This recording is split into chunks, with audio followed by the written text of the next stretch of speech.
Do ये खरगोश और subscribe. कछुए की एक बहुत अच्छी कहानी है। एक हरे भरे जंगल में रफ़ी नाम का एक तेज और घमंडी खरगोश रहता था।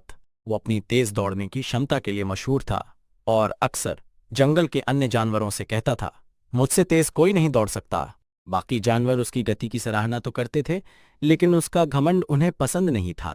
एक दिन जब रफ़ी फिर से अपनी तेजी का घमंड कर रहा था, तो एक समझदार और धैर्यवान कछुआ टिटो मुस्कुराया और बोला, रफ़ी सिर्फ तेज होने से कुछ नहीं होता, धैर्य और मेहनत भी जरूरी होती है। रफ़ी जोर से हंसा और बोला, क्या तुम कहना चाहते हो कि तुम मुझसे तेज दौड़ सकते हो, बूढ़े कछुए?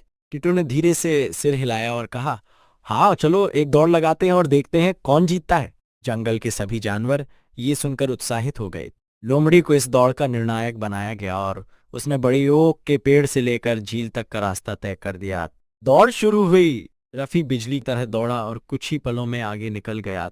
दूसरी ओर टिटो धीरे धीरे लेकिन बिना रुके अपने रास्ते पर बढ़ता रहा। रफ़ी ने पीछे मुड़कर देखा और पाया कि टिटो अभी बहुत पीछे था।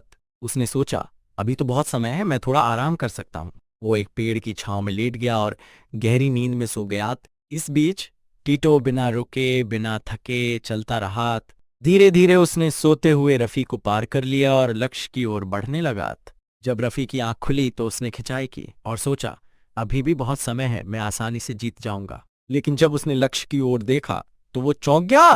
टिटो बस कुछ ही कदम दूर था। रफ़ी बिजली की गति से दौड़ा, लेकिन तब तक देर हो चुकी थी।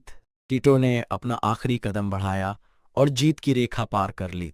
जंगल के सारे जानवर खुश होकर चिल्लाए, टिटो जीत गया। रफ़ी ने लज्जित होकर सिर झुका लिया और टिटो से कहा, मैंने बहुत अधिक घमंड किया और आलसी बन गया। तुम भले ही धीमे थे, लेकिन तुमने हार नहीं मानी। ये जीत तुम्हारी ही होनी चाहिए थी।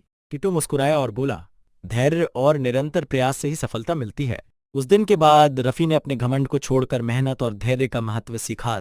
जंगल के सभी जानवरों ने भी इस दौड़ से एक महत्वपूर्ण शिक्षा ली। तेजी अच्छी हो सकती है, लेकिन सच्ची जीत हमेशा धैर्य, मेहनत और संकल्प से मिलती है।